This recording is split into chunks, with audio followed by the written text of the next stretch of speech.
Welcome back to the Upper Tier Podcast, brought to you by the Dynamo Podcast Network. And today we're doing an Arsenal versus Man United preview. And joining me today, an old friend back again, John Trainer from many years ago, representing the Gooners. And also joining me is Dara Marr. Dara presents the Under Centre podcast, covering all things on the podcast NFL. Go check it out there on our YouTube channel, Dynamo Podcast Network. How we doing, guys? Good evening. All good, all good. Good. That's what I want to hear. So yeah, where do we begin with this? I mean, up till the other night, Ollie was on a tear. And then if you went back 6-8 weeks ago, Arteta was nearly on his way out, and now he's back up there again as well, challenging again now. So it's positive for you guys at the moment, bar the result the other night for United. John, how do you feel about Arsenal at the moment? I would say honestly, I am in kind of still. We're going to be up and down. There's no doubt about it. We're either very good or we're very bad. There's no in the middle. We were in the middle again, Palace, but I thought we were muck. So nothing up front, nothing up front. Defense over the years, the last couple. I have to say, defense wise, I think we're a lot better, or more solid. Holden, complete surprise. Very impressed with him. Zedric, Jesus, I thought he was just brought in to make up the numbers. He's been brilliant. So yeah, I'm happy, but I'm still I would say myself, give him time. However, 6 weeks ago I just didn't think it was going to happen. I just thought, and I was a big Wenger fan. I never wanted Wenger to go because, as I used to say, be careful what you wish for. And by Jesus, we got hammered there for a few years. Worst under Emery and under Arteta, I have never seen us play so bad on some games. So I'm still out there. I'm still not sure. I don't know what this new fella's going to do. I feel very cheated that we're actually just we're like the poor relatives. We're having to loan players, good quality players. We're loaning them, and then they do well for us, and they'll head off again. You know, Yeah. The youth that's come through, the likes of Saka though and Smith Rowe look fantastic. I have to say, I'm very impressed with Saka. I have to say, his head is on. My only worry about them when they're that young and that good is they go in 2 or 3 years or 4 years' time, they won't be with us again. But still, you know that, and it's like loyalty. If the boys, if their heads aren't turned, we could have a great squad for the next 5-10 years. Yeah. If their heads are turned, which I think they will be, you know that. We all know that. Apart from Gerrard, he was afraid to leave Liverpool, but that's another story. But yeah, it's brilliant. If we can keep bringing in players like Saka and Rose Smith's a touch of genius. I always thought he was a little bit slow and sluggish, but he has a little bit of something about him. His thinking, his first touch is amazing. Yeah, and Tierney in there at the moment looks like he could be a future captain, couldn't he? 150%. He's the best thing since Winterburn. Yeah, it's amazing, honestly, isn't it? Cashley Cole, good player, but Tierney has a bit about him, a little bit of bite, and a little. It's like back in the days, Niall, when we played. No, okay, back in the day when I played, Samson was my legend. Samson, Kenny Samson. And then Winterburn came along, and I thought, he'll never be as good. But the fight, he's up there with Winterburn. He's up there. He's that good. Like, and Winterburn was a great player. I honestly think he really is. He's one for the future by my like. Your man at Liverpool, what's his name? Andy Robinson. I thought he was miles ahead of him there when Tierney came, but by Jesus, they're as good as each other. They're that good. He's that good. I honestly think he's really shown. Yeah, he was certainly one of the guys there that was pushing Arsenal forward at a time when it was sort of slacking a little bit. He was the standout guy there, trying to really G it up and push it forward and put in the boot there to get it going, you know. You know when he's not playing, you'd miss him on the left. Like, you know, that's wrong. We shouldn't be dependent. I mean, I suppose like Liverpool did too. If any of their fullbacks were out when they were at Liverpool, for me, by far probably one of the greatest football teams. I shouldn't be saying this about Arsenal United, but Liverpool for me the last couple of years have been the best football side I've seen. Best quality on the ball and off the ball, and I've ever seen. I watched them at the Emirates, and I watched them. They were a different gravy, and that's what everyone.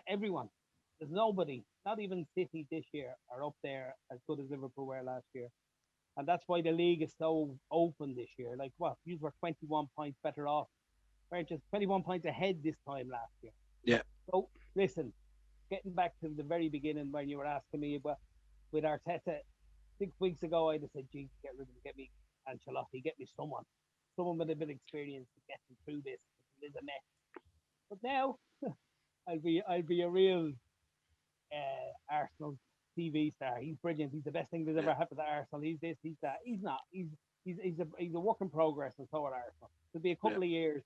If it got, I think even if we finish top four this year, which you can't say never now because when you look points wise, but it'll be too soon. I think it'll be too soon.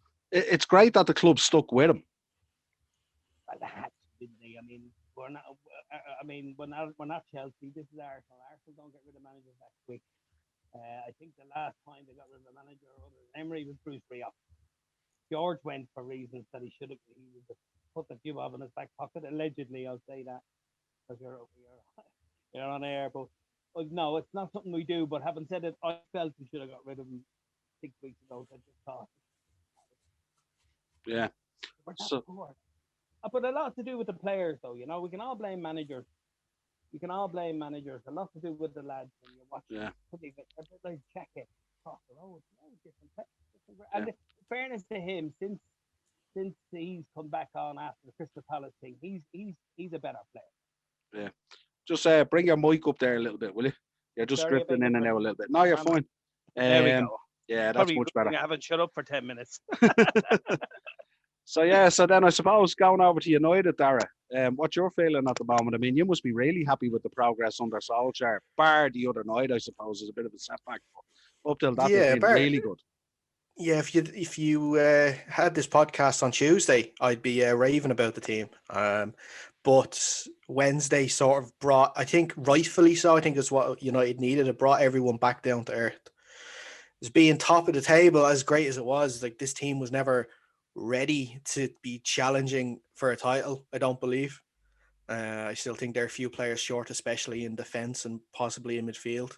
Well, they wouldn't be in midfield if maybe the right players were picked, but look, that's a different story. But, obviously the two games against Liverpool, I think we saw what could be done if the team is set out in the right way, because in Anfield, they seem fairly... I'm not scared, but they just thought about getting out there with a 0-0 draw or a draw first of all, and it was kind of like a Mourinho approach where he was panned and he was given, like, he got the world against him for setting up like that against Liverpool. But when Solskjaer did it, it was okay, which I didn't understand. The sort of hypocrisy that you get with, unfortunately, with a lot of the fan base. But then, like in the FA Cup game just last week, we just saw the positives where they actually went for the game against Liverpool, and it was quite an end-to-end entertaining game. So, before that, obviously before, United seemed to go in runs, and when Solskjaer first came in, they went on this run and this long unbeaten run. Then when they finished, they went on a losing streak. And that's what I'm kind of a little worried for now coming into this weekend, especially that this is a much bigger test than people think for United, because of the fact that if they go on this, like they lose a game, they can easily go on a losing streak, because they have Arsenal this weekend, then they're playing Southampton midweek, and then Everton the following weekend. So there are some tough games coming up, and if they can't get things right, especially this weekend, and they go on this losing streak, not only will they be out of this title race, but they could be in a battle to keep a top 4 place as well. Yeah, it's a mad reversal of fortune, really, because as you said, if we had done this like on Tuesday, like Arsenal would have been coming off the back of a poor performance against Southampton in the FA Cup. United would be coming off a great performance against Liverpool in the FA Cup. And all of a sudden, Arsenal go out on Tuesday and absolutely put the Saints to the sword. And then United go out on Wednesday and get, they got brutalised really by the team at the bottom of the division when you think about it, because like they weren't up for the fight, and Sheffield United just bossed them around the park with their strength and their version of play. So it It was really, really strange. John, what you're thinking? I agree with you both. I tell you what, you say it. Funny enough, the similarities between the Saturday game and the Wednesday game with United and Sheffield was Luke Shaw wasn't playing. Why was he put on the bench? You know what I mean? They didn't play Cavallari up front. I think he rested a couple of players going out there. You know what I mean? He did rest a couple of players. I was surprised. Luke Shaw's been United's best. Jesus, he's a different player altogether this year. Size of him, the pace of him. He's faster. He's injury free. Only came on the last 10, 15 minutes. And I thought, and with Arsenal, we did what we did on the. All right, I know he's turned around and said now that we didn't have the players fit, but you could see the difference in the teams when we had the youngster Saka and Smith Rowe out there on Tuesday with different games. Where again we bossed them, as you said, we bossed Southampton. Where Sheffield United were up for a fight, United weren't, which surprised me. Thought Pogba has been brilliant this last 6 or 7 weeks, but I thought he was he gave away the ball too much on the other night when I was watching the match. Again, he was hurried and bossed about it, and when he's a great player, lad. There's no denying it. They can all slag him and do this about him. You get a couple of United players there, and they're on the game. Fernandes, another super player. Come on again, Liverpool done what he did, but I just think there wasn't. You can't take the league as a game. You can't be resting players in the Premiership. You can rest them in cups, and they're beaten in the cup. You're beaten in the cup. But if you lose a match now at this stage in the league, now you start losing games to Sheffield United. You're giving other teams around you, like City, are sitting there now. City were only mediocre at the beginning of the season. Win them 1-0. Even Arsenal were going through a bad run there, and they've had more. They played well again. City. We lost 1-0, I think, but 1-0, I think it was, and we were all right again them, and nothing. It's all about, how would I put it? Solskjaer with United. The way I look at United is Solskjaer, is he managing that team, or is it Phelan and what's his name? Carrick. You know what I mean? Don't get me wrong. They're not trying to get rid of. They don't want to get rid of Solskjaer. I think so. Listen, he was a smiling assassin for years. I think they've done right standing by him. They had to stand by him. They've spent a lot of money. They've players in mid. They've too many midfielders. They've a lad there from Holland, Van de Beek, isn't it? Yeah. He doesn't. Yeah. He's not. I saw him. What was that? Stopping it halfway through. Was that last night, Tuesday night, or again Liverpool? He went ahead with the ball, stopped in the middle of nowhere, went backwards. That was in the FA Cup, was it? I think it was. Think so. Yeah. There's a £25 million brilliant player that just didn't know what he was doing. Yeah. If Goodwood and Rashford play well, Martial, I have to say, lads, I don't know about you as a United fan, but Martial for me, I'd love him at Arsenal. But having said that, he still hasn't gone up that extra notch. I thought he was the next Henry, but I don't think he's gone up. So it's known. I think it's like Liverpool. Liverpool, no matter what happened, they kind of stuck with the same players, even when they were 8 hours without scoring a goal. They didn't change much. They just Alexander the Blind again the other night. The forwards were getting the ball. Where Arsenal, no matter how well we defended in that, we weren't being hammered by teams, but we just be there for 90 minutes and not score the goal. And I still think that'll be a problem again, United, on tomorrow night. If we don't get the ball, or we don't have players that can get that ball in above or in around United. And United as well, like I was watching them again, Liverpool, they penalised Liverpool. Who was it, a young kid Williams that was playing for you, Niall, yeah? Over his head a couple of times. Like if you stop that, that's where you'll stop. You can stop Fernandes, and United haven't got much team there. I mean that nicely. I think Pogba, if he's on his game, he's a world beater. But he's been playing well the last few weeks. This game could either make them or break them. As you said there earlier, if they can come out and, how would I put it, if they can come out and if they get into their heads that, Jesus Christ, we're at the losing the game, what are we going to do? Or say, right, that was a mistake, let's get out there, get at Arsenal, go at them from the beginning, then I'd say Arsenal only win 3-0. Yeah. No, I'm joking. I honestly think it's a draw written all over it, and I would take a point at the Emirates. If we could walk away with a point, I'd be happy that we got a point. An interesting thing is, like, Arteta seems to have Solskjaer's number, because I think they faced each other twice only, and Arteta's won both of them. Yeah, no, I get you. But a big, like one of probably the main men in this game is going to be Cavani. I think that the thing that United lacked, especially on Wednesday, was the fact that Greenwood, Martial, and Rashford played as the front three, and they're all the same type of player. That's it. You knock it over the top, you let them run in at it, and then they can have a shot. Exactly. Sheffield United were never going to allow anybody run in behind them. They would have all had 11 players on the goal line if they could. They were just there to do that whatever it's fashionably called now, the low block or whatever it's called. But that's why Cavani should have started, and he should be starting probably all these sort of games where he is that different type of player that will make the smart run, or he is that one that has that instinct where he'll get in to the right area in the box that he can cross it into. Yeah. Because with the likes of Rashford and Martial, you can't really cross into them because they don't win enough headers to warrant crossing the ball in, because then it's just a wasted ball in. But yeah, it's just that was the disappointing thing about Wednesday. And I think Arsenal might do the same thing this weekend. They might sort of like defend deep and say, okay, you come at us and see what you can do. And if Cavani plays, I think with Bruno's vision of picking out a pass, he'll be able to unlock that Arsenal defense. But if he continues with this front three that started on Wednesday, then I would be a little bit concerned about the game in general, whether they be able to win it or not. I think my one is Party fit. I think I'm looking forward to. I'm getting a buzz out of him. The new lad we're about to bring in, Oligard, is it? We're not. I would say to you, he's not ready yet. I would give him a couple of games reserves or whatever, and let him play there. But Party for me in the jacket in the middle of the park. They can keep Fernandes quiet like he did at Old Trafford. I thought he was exceptional, but it'd be fit. I don't know whether they'll get 90 minutes out of him, but there's a player for the future. He's only 27.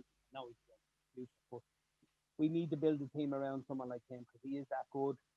You know, he's had a couple. He's had 2 or 3 games back now. 2 games back now. He looks steady. Like he played the Samson Boket, him on a sub. And I'm hoping he's fit because he is a different partner. It's like if the back 4 feel comfortable when he's there, and the front 3 look like as if to say, well, we don't need to go back. You know, that kind of thing because he's there. Again, Tierney as well. If Tierney and Party are playing, I'll be happy. If Tierney's not playing, I'd be concerned because the pace of Greenwood and that would work. Yeah, so I suppose in talking with those key battles, I suppose for Arsenal, for them it's key that they target the likes of Harry Maguire and stuff like that, because when he gets targeted, he looks very, very nervous at the back. I noticed him even in the game against Liverpool. We targeted him and he made a couple of mistakes, and we didn't monopolise on this. Like we didn't cop it, and we let him off the hook, really, you know. But I think looking back on Wednesday as well, I think there was a sort of an arrogance and a naivety about United as well. You know, Solskjaer, this was the bottom of the table team rocking up. Solskjaer thought, look, should we put 3 past these before half time? Won't be an issue, kind of thing. And all of a sudden, they found themselves in a battle that they weren't up for. But as John said, I don't think you can be taking any team lightly in this league this year. Every one of them are fighting for every scrap and every point. And I just think, as you said, you can't be resting your best players at this stage, because all of a sudden, you find yourself 6, 8, 9 points behind City, and then it's over because you're not going to get that back. It's a done deal. So I think it's going to be an excellent matchup.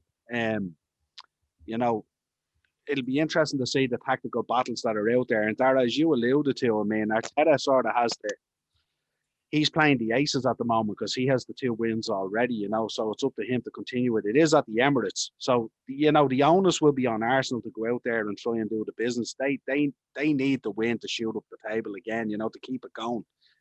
Because it's been remarkable their rise up the table over the last few weeks. They've really put it together.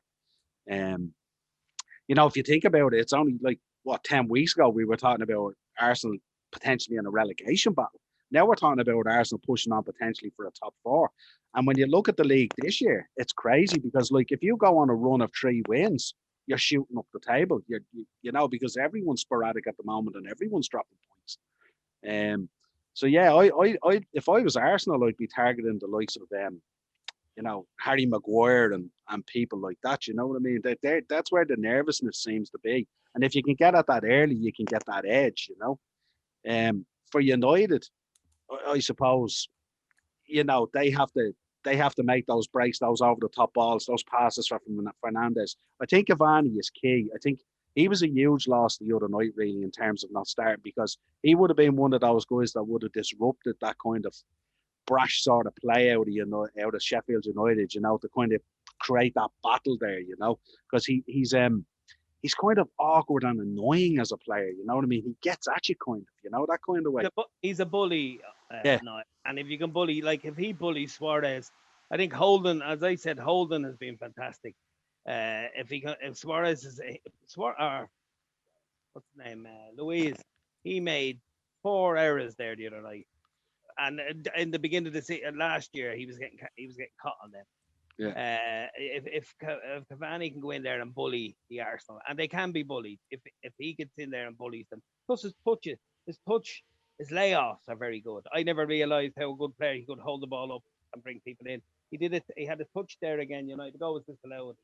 Jesus, a fantastic little flick on there, and yeah, he'd be my worry. And all right, if there is time, he'll have 5 shots and only score 1 goal.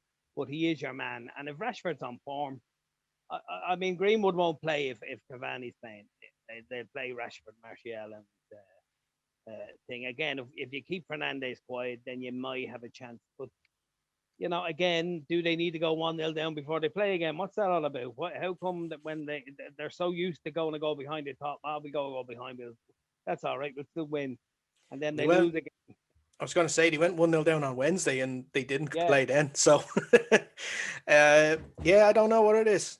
I don't know what that is. They have to go 1-0 down, and especially away games before they wake up. Yeah, that's what I'm saying. Like, I mean, did they think when they went 1-0 down, Asher, no worries, we'll still win this? Because again, one, they're doing it, and two, it was Sheffield United. I personally, now from a outside looking in at United, I thought they'd win 4 or 5-1, even when they went 1-0 down, But no, I was very shocked. I mean, Jesus Christ, what's his name? 38 years of age. The Evertonian lad. What's his name? Jagielka. Different gravy the other night. Jesus, they made him look good, lads. Maguire's not. I remember watching Maguire for Hull against Arsenal at the Emirates with Simon. And I asked Simon, at the time I didn't know who they were. And Maguire was playing with some Italian lad at the back. I went, who are these two? They were amazing. This young lad, Harry Maguire. Jesus. And we were, the way Arsenal for years needed a centre half. I said, he'd be one for the future, lads. He'd be one. But by Jesus, since he went to United, he's been average. He even made David Luiz look good.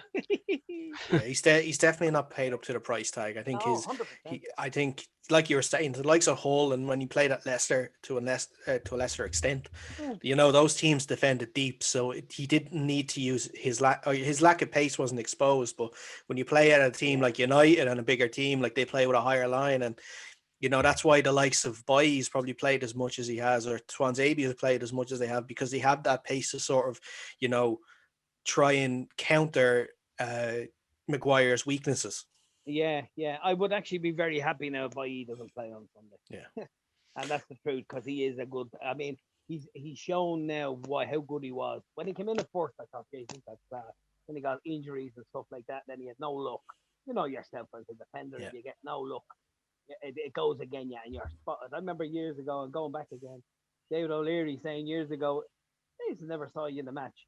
If you don't hear of a defender in a match, he's had a good Yeah, game." absolutely. And if you're hearing look at Van Dijk, or anyone that's like a Rolls Royce player, Hansen, O'Leary, Adams, you never heard them. They were there. They cleared the ball. They get on with it.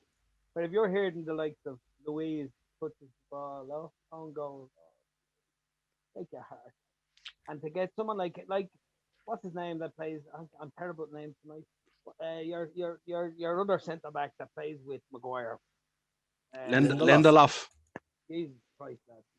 Another good player, but accident prone. Like they switch off these days. They don't seem to. There's a mistake. What I'm trying to say, there's a mistake in most of the defenders. You know what I mean? The likes of the likes of Maguire, the likes of Louise. There's a mistake in them. The likes of Holden's getting better. He did, but he's learning. A good defender learns all the time, and if you learn from your mistakes, you become a fucking world class. Where the likes of Maguire doesn't seem to be same mistakes over and over again. And I'm surprised, because as you made up a great point there about playing higher up the field, he has no pace, and it's been shown. He's been out. It's been It's been shown, you know. So for me, Bailey, I think if he gets in, Bailey gets in, that the United will be a different side. He was badly missed, and I think he is a last ditch defender, but he's very good. He is solid. Yeah, I don't think he will play because Lindelof was given the week off, and Solskjaer, for some weird reason, likes that partnership of Lindelof and Maguire. So I think it's probably going to be Lindelof and Maguire playing on Saturday. And I think Bailly missed out on Wednesday because it wasn't reported, but he was actually involved in a car accident. All right.